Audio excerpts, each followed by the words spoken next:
नमस्कार दोस्तों। आज मैं आपके लिए एक बहुत ही इंपॉर्टेंट और एक्साइटिंग टॉपिक लेकर आया हूं। उससे पहले मैं आपको कुछ फैक्ट्स बताता हूं।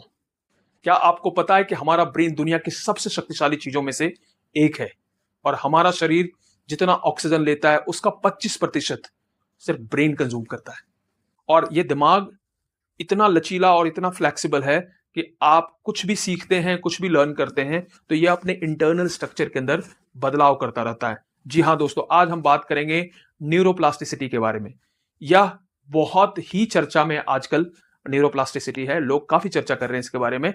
यह न्यूरोप्लास्टिसिटी एक्चुअली होता क्या है, इसके बारे में इस वीडियो में आज बात करेंगे। तो ध्यान से आप बने रहिए वीडियो में और समझिए कि आपका दिमाग कितना शक्तिशाली है और आप किस तरीके से बदल सकते हैं, साइंस क्या कहता है इसको लेके। तो सबसे पहले मैं आपको यह बताऊंगा कि न्यूरोप्लास्टिसिटी होता क्या है। तो न्यूरोप्लास्टिसिटी टर्म का मतलब होता है कि ब्रेन जब भी कोई नई लर्निंग, नई एक्सपीरियंसेस को गेन करता है तो अपने इंटरनल स्ट्रक्चर के अंदर बदलाव करता है। बदलाव करने का मतलब दिमाग के अंदर जो न्यूरॉन्स हैं, न्यूरॉन्स मतलब हमारे दिमागी कोशिकाएं, या आप उसको दिमाग ब्रेन के सेल्स बोलते हैं। लाखों कोशिकाएं हमारे दिमाग के अंदर है, जिसके इंटरनल स्ट्रक्चर के अंदर उसके अंदर बदलाव लेके आता है। एक न्यूरॉन दूसरे न्यूरॉन से कनेक्शन बनाते हैं जब हम कोई नई लर्निंग और नया एक्सपीरियंस को हम गेन करते हैं। जब हमें किसी भी टॉपिक पे मास्टरी हासिल होती है, जब हम किसी टॉपिक पे पकड़ हासिल हो जाती है, जब हम उस पर एक्सपर्ट हो जाते हैं, इट मीन्स कि न्यूरॉन्स के बीच के जो कनेक्शंस है वो काफी स्ट्रांग हो चुके हैं।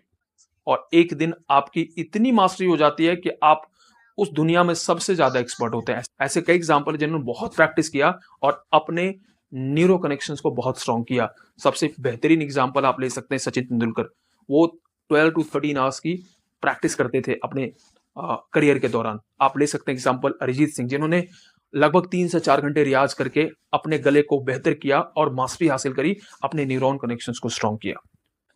न्यूरो सिनाप्सिस जब स्ट्रांग होते हैं, जब आप मास्टरी हासिल करते हैं तो ये स्ट्रांग हो जाते हैं। जब हमें न्यूरो सिनाप्सिस वीक होते हैं, जब हम उसे काम को छोड़ देते हैं या हम नहीं करते हैं या बीच में रहने देते हैं। अगर आप ड्राइविंग नहीं आती है आपको, तो आपको गाड़ी चलाने या गाड़ी टच करने में भी डर लगता है। जब आप उसको सीखना शुरू करते हैं, कई गलतियां करते हैं, आप निरंतर प्रैक्टिस करते रहते हैं, तब जाके आपकी ड्राइविंग की स्किल्स में आपकी मास्टरी होती है। आप फिर गाड़ी चलाने में आप कंफर्ट फील करते हैं।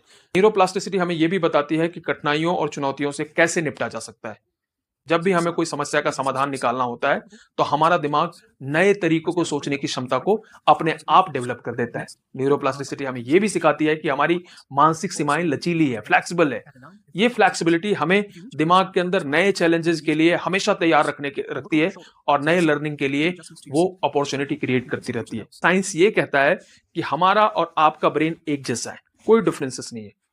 बस डिफरेंसेस ये है कि जब आप किसी चीज को सीखते हैं तो आप कितनी प्रैक्टिस करते हैं, आप उसके कितनी मास्टरी हासिल करते हैं, जो आपके न्यूरॉन के बीच के जो कनेक्शंस हैं वो आपके स्ट्रांग हो जाए और आप उस पर्टिकुलर स्किल्स के ऊपर मास्टर हो जाए।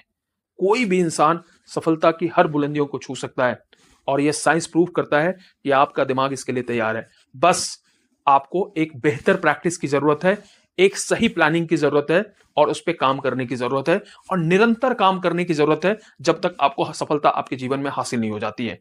तो दोस्तों, इस वीडियो में इतना ही। मैं फिर आपके लिए एक नया वीडियो लेके आऊंगा जो कुछ नए टॉपिक्स के बारे में होगा और बहुत ही सिंपल भाषा में मैं उस टॉपिक को आपको समझाने की कोशिश करूंगा।